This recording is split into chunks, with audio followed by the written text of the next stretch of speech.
Hello friend, नमस्कार। मैं उम्मीद आप सभी का स्वागत करता हूं। तो देखिए, आज इस वीडियो में आपको बताने वाला हूं सभी 17 पोस्ट का काम कि किस पोस्ट को क्या काम करना होता है। तो सबसे पहले देखिए, मैं आपको बता दूं असिस्टेंट वर्कशॉप, यानी कि ये मैकेनिकल डिपार्टमेंट में आता है। तो देखिए, इसमें करना क्या होता है। देखिए, जो कोच होते हैं रेलवे को, उनका जो निर्माण होता है, जिस फैक्ट्री में उनका निर्माण होता है, तो आपको वहां पर काम करना होता है, यानी कि उस फैक्ट्री के अंदर आपको काम करना होता है। कोच के अंदर जो भी काम होता है आपको वहां पर काम करना होता है। तो ये काम होता है, आरामदायक पोस्ट है, ज्यादा दिक्कत वाली पोस्ट है नहीं। इसमें ना फिजिकल वर्क है, आप इसमें आराम से पढ़ाई भी कर सकती हो। इसके बाद में सेकंड नंबर पर आती है असिस्टेंट ब्रिज। देखिए, ये इंजीनियर डिपार्टमेंट की पोस्ट है और आपको ये पता चल गया होगा ब्रिज के नाम से कि ये रेलवे लाइन बिछाई जाती है। कोई नदी वगैरह निकलती है तो वहां पर पुल बनाया जाता है, पुल के ऊपर से वो लाइन बिछाई जाती है। तो जो भी पुल में काम होता है, पुल में दिक्कत आती है, तो देखिए ये अलग से असिस्टेंट ब्रिज की पोस्ट निकाली है। क्योंकि देखिए, अगर ऐसे ही छोड़ दिए जाएंगे, ट्रैकमैन के ऊपर छोड़ दिया जाएगा कि आप ही ब्रिज की देखभाल कर सकते हैं, तो हो सकता है वहां गड़बड़ हो जाए और वहां बहुत बड़ा हादसा भी हो सकता है। इसलिए यहाँ पर ब्रिज के लिए स्पेशली एम्प्लॉय को नियुक्त किया जाता है, जिससे कि वो समय समय पर इसकी देखरेख कर सकें, जिससे कि कोई भी दिक्कत ब्रिज में ना आए। यहाँ पर आपको थोड़ी दिक्कत रह सकती है, आपको अपने यानी कि जहां आपका हेड ऑफिस होगा वहां से 100 किलोमीटर 125 किलोमीटर दूर भी देखने के लिए जाना पड़ सकता है, पर आपको लंबी लंबी दूरी तय करनी पड़ सकती है। इसके बाद में नंबर 3 पर है देखिए असिस्टेंट CNW। देखिए यहाँ पर क्या होता है, जैसे कि देखिए वर्कशॉप में आप कोच का निर्माण करते हैं, यहाँ भी देखिए जो कोच होते हैं उनके पहिए होते हैं, चक्के होते हैं, तो उनकी ही मरम्मत का काम यहाँ पर किया जाता है। इसके बाद में नंबर 4 पे देखिए असिस्टेंट डिपोट स्टोर। देखिए यहाँ पर क्या होता है, एक स्टोर होता है और वहां पर आपको मेंटेन करना होता है पूरा सामान, यानी कि जो स्टोर होता है वहां पर जो भी सामान होता है आपको क्रम से लगाना होता है, यानी कि सही तरीके से आपको वहां सामान लगाना होता है। जैसे कि आपसे कोई सामान मांगता है तो आप तुरंत ही इसको निकाल के दे दें। ये नहीं है कि आप वहां पर 1 घंटे उसको ढूंढने में ही लगा दें। आपको वहां पर एक सजावट तौर पर रखना होता है, यानी कि अच्छे तरीके से उसको मेंटेन करना होता है स्टोर को, और कौन क्या सामान लेके जा रहा है और क्या सामान यहाँ पर स्टोर में आ रहा है, तो वो आपको एक रजिस्टर में भी मेंटेन करना होता है। तो ये भी एक अच्छी पोस्ट मानी जा सकती है। इसके बाद में देखिए नंबर 5 और number 6 assistant loco shed diesel, assistant loco shed electrical. यानी इससे आपको पता चल गया होगा कि जो भी लोकोमोटिव यानी कि इंजन होते हैं रेलवे के, डीजल वाले और इलेक्ट्रिक वाले, उनमें जो भी काम होता है आपको वही काम करना होता है। यानी कि आपको एज ए हेल्पर के तौर पर वहां पर काम करना होता है। जो आपके सीनियर होते हैं उनके साथ आपको वहां पर डीजल इंजन और इलेक्ट्रिक इंजन में काम करना होता है। इसके बाद में देखिए नंबर 7 पर है असिस्टेंट ऑपरेशन इलेक्ट्रिकल, यानी कि ये भी इलेक्ट्रिकल डिपार्टमेंट में आती है और जो भी रेलवे में इलेक्ट्रिकल का जो भी काम होता है वो आपको यहां पर करना होगा, यानी इलेक्ट्रिकल से रिलेटेड जो भी काम है वो आपको यहां पर करना होता है। इसके बाद में नंबर 8 पर है असिस्टेंट पॉइंट्समैन। देखिए ये एक सबसे अच्छी पोस्ट मानी जाती है असिस्टेंट पॉइंट्समैन की। देखिए पॉइंट्समैन का काम क्या होता था, जैसे कि कोई भी ट्रेन आए उसको हमें दूसरी साइड भेजना है, यानी कि उसको उसका रास्ता चेंज करना है। तो पहले क्या होता था, एक हत्ती सी होती थी, उसको खींच करके पॉइंट्समैन का काम होता था कि उसको खींच करके उस ट्रेन का वो रास्ता चेंज कर देते थे। अब देखिए ये सारा काम ऑटोमेटिक हो गया, तो ये स्टेशन मास्टर अपने रूम में बैठे बैठे उसको ऑटोमेटिक ही चेंज कर देता है किस ट्रेन को किस रूट पर भेजना है, 1 नंबर पर, 2 नंबर पर, 3 नंबर पर, तो स्टेशन मास्टर वहीं से कर देता है। अब पॉइंट्समैन का काम यह है कि वो स्टेशन पर केवल जो भी ट्रेन जाती है उसको हरी और या लाल झंडी दिखा करके उसको पास करते हैं, और रात में वो लाइट दिखा करके उस ट्रेन को पास। अब ज्यादा काम पॉइंट्समैन का बचा नहीं है, तो पॉइंट्समैन की नौकरी एक अच्छी नौकरी, आरामदायक नौकरी मानी जाती है। इसके बाद में देखिए नंबर 9 पर है असिस्टेंट सिग्नल एंड टेलीकॉम। देखिए इनका काम क्या होता है। देखिए आपने रेलवे लाइन पर बहुत सारे सिग्नल देखे होंगे, जगह जगह पर सिग्नल देखे होंगे, हर जगह सिग्नल मिलते हैं। और देखिए जो स्टेशन मास्टर होता है उसके पास आपने फोन देखा होगा, जो फोन होते हैं, और जो गेटमैन होते हैं वहां पर भी फोन की सुविधा होती है, यानी कि वहां पर जो बात स्टेशन मास्टर जो गेटमैन को जो गाड़ी बताता है वो फोन के जरिए ही बताता है। तो वहां क्या होता है कि उनमें कोई भी दिक्कत आ जाती है, ये तो नहीं है कि फोन एक बार रख दिया तो वो खराब नहीं होगा, तो फोन कभी भी खराब हो सकता है, कुछ भी हो सकता है। तो इनका काम क्या होता है, वो सिग्नल और जो टेलीकॉम होते हैं उनकी यानी कि रिपेयरिंग करना, उनकी देखरेख करना, यानी कि कहीं से भी अगर कोई भी फोन आता है तो तुरंत ही उनको जाना होता है और वहां पर वो सही करना होता है। अगर देखिए अगर कोई फोन गड़बड़ हो गया तो हो सकता है बहुत सारी गाड़ी लेट भी हो जाए, पिट जाए गाड़ी,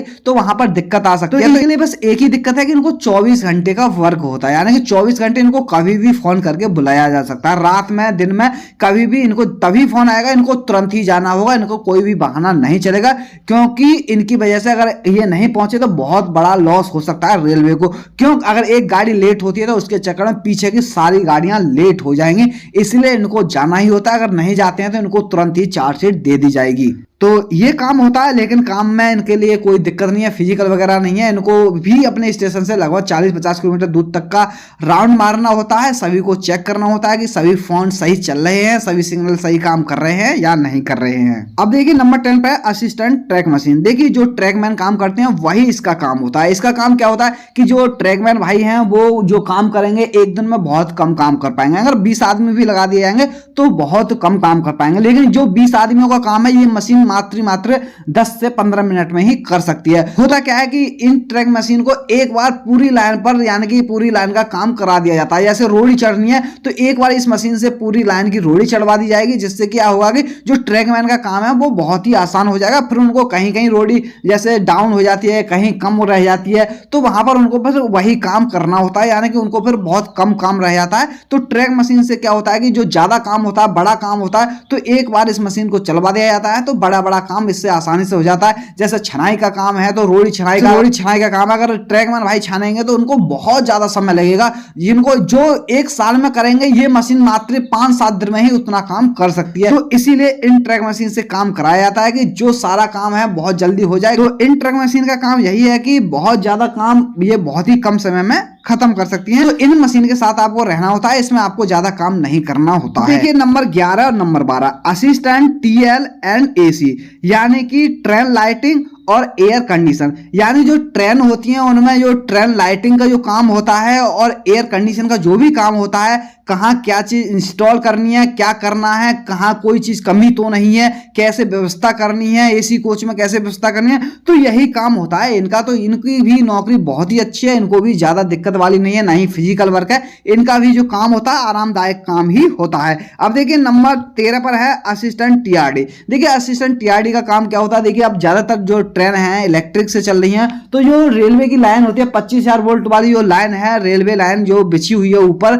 जिससे ट्रेन चलती है, तो वहां पर कोई भी दिक्कत आती है तो देखिए जो इलेक्ट्रिक लाइन है इनको वही मेंटेन करनी होती है, उसी को उनको देखरेख करनी होती है, कहीं कोई गड़बड़ तो नहीं है, कहीं फॉल्ट तो नहीं हुआ, तो ये इनकी जिम्मेदारी होती है। इनको क्या होता है कि इनको अपने एरिया से लेकर 70-80 किलोमीटर दूर भी जाना पड़ सकता है। एक इनके लिए कोच दिया जाता है, उसमें बैठकर ही ये ट्रेवल करते हैं, उसी में ये देखते जाते हैं कहीं लाइन गड़बड़ तो नहीं है। तो इनको देखिए ज्यादातर इनका टीए बनता रहता है, तो इनकी सैलरी अच्छी खासी हो जाती है। तो टीआरडी में अगर आप भर्ती होते हैं तो हर महीने 40-45 हजार रुपए कमा सकते हैं। 10 से 15 हजार रुपए तो ये महीने में टीए के ही कमा लेते हैं। तो इनका काम होता है इलेक्ट्रिक जो लाइन होती है उसकी देख रेख करना। देखिए नंबर 14 और नंबर 15 पर है असिस्टेंट वर्क वर्कशॉप। देखिए ये भी इंजीनियरिंग डिपार्टमेंट में आते हैं। तो देखिए यहाँ होता क्या है, देखिए जो स्लीपर वगैरह होते हैं, रेलवे के जो क्वार्टर वगैरह होते हैं, तो यहाँ पर इनको काम करना होता है। इनका थोड़ा हार्ड वर्क होता है, थोड़ा धूप वगैरह में इनको काम करना होता है। अब देखिए नंबर 16 पर है हॉस्पिटल असिस्टेंट। देखिए सबसे बेस्ट पोस्ट यही है सभी पोस्टों में, हॉस्पिटल असिस्टेंट की। और लड़कियों के लिए तो ये सबसे बेस्ट पोस्ट है। लड़कियों को अगर ये पोस्ट मिल जाती है तो ये समझिए कि उनकी बल्ले बल्ले हो गई। देखिए जो भी रेलवे के हॉस्पिटल होते हैं तो आपको वहीं काम करना होता है, वहां जो डॉक्टर होते हैं उनके साथ में आपको काम करना होता है। डॉक्टर जैसे आपको बता देगा कि इनका बीपी चेक कर लीजिए, इनको ये ड्रॉप दे दीजिए, इनको इंजेक्शन लगा दीजिए, तो यही काम आपको करना पड़ता है। यानी कि जैसे कि एक नर्स का काम होता है इस तरह से आपको काम करना होता है। तो ये बहुत ही एक अच्छी पोस्ट है आप लोगों के लिए, कि आपको बहुत ही अच्छा होगा कि आपको ये पोस्ट मिल जाए। अब देखिए नंबर 17 पर है ट्रैक मेंटेनर ग्रेड 4, यानी कि सबसे अच्छी पोस्ट 16 नंबर वाली और सबसे बेकार पोस्ट 17 नंबर वाली। अगर आपको देखिए ये पोस्ट मिल जाती है, ये इंजीनियर डिपार्टमेंट में आती है और ये सबसे खतरनाक पोस्ट है। क्यों खतरनाक है? क्योंकि इसमें आपको धूप में, बरसात में, सब यानी कि कैसा भी मौसम हो आपको काम करना ही करना होता है। और आपको रेलवे ट्रैक पर ही रहना होता है, रेलवे ट्रैक पर ही काम करना होता है। कितनी भी गर्मी हो वहां भी आपको रेलवे ट्रैक पर ही रह करके काम करना होता है। तो इसमें आपको धूप भी सहन करनी पड़ेगी, बारिश भी सहन करनी पड़ेगी, और ज्यादा से ज्यादा जितनी ठंड पड़े वो भी आपको सहन करनी पड़ेगी। तो ये थोड़ी हार्ड पोस्ट है और सबसे बेकार पोस्ट भी यही मानी जाती है। अगर ये पोस्ट मिल जाती है तो ये समझिए कि ना तो इसमें आपको पढ़ने के लिए समय मिल पाता, ना कुछ समय मिल पाता है, केवल आपसे फिजिकल वर्क लिया जाता है इसमें। और जैसे ही आप काम खत्म करके आओगे फिर आपको लगेगा कि बस अब मुझे आराम करना चाहिए। तो ये सबसे बेकार पोस्ट है। तो रेलवे ट्रैकमैन एक अच्छी पोस्ट नहीं है। अगर ये मिल जाती है तो करनी तो पड़ती है, लेकिन ये अच्छी पोस्ट में से नहीं आती है, ये एक बेकार पोस्ट में से आती है। देखिए इस पोस्ट में आपको फिजिकल वर्क भी करना पड़ता है और इसमें मानसिक तनाव भी रहता है। तो ये एक बेकार पोस्ट मानी जाती है। तो ये पोस्ट आप आपको ना ही मिले तो ही बढ़िया है। तो देखिए मैंने आपको सभी पोस्ट के बारे में बता दिया है, और आपको अगर ये सभी पोस्ट में से कौन सी पोस्ट अच्छी लगी वो कमेंट में जरूर बताएं। और देखिए अगर वीडियो अच्छा लगा हो तो वीडियो को लाइक शेयर जरूर करें, और जो मेरे चैनल में नए जुड़े हैं चैनल को सब्सक्राइब जरूर करें। तो थैंक यू, धन्यवाद, जय हिंद, जय भारत।